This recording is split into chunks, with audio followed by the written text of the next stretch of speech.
புளி இல்லாமல் எனக்கு ஏன் கேட்குறாங்க? எனக்கு புளிக்குழம்பு வேணும்னா எப்படி வைப்பேன்? நான் சொல்கிற மாதிரி வைக்கிறியா? சின்ன வெங்காயத்தை உரிச்சு எடுத்துக்க. சின்ன வெங்காயம் இல்லை,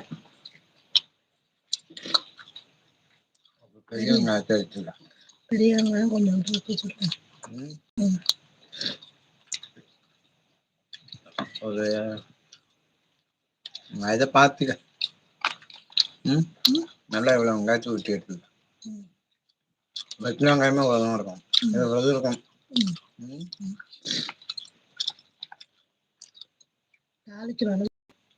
ஆமாம், அதெல்லாம் என்ன செய்யணும்னா கருவேப்பிலை வச்சுக்கிட்டு கருவேப்பிலை வீணாக்கலாம். உருளைக்கிழங்கு கிடக்கா? ஒரு உருளைக்கிழங்கு எடுத்து வெட்டிக்க. ஒரு உருளைக்கிழங்கு தான் 4 கண்டம் இல்லை 5 கண்டம், அதுக்கு மேலே வெட்டக்கூடாது. 4 கண்டம்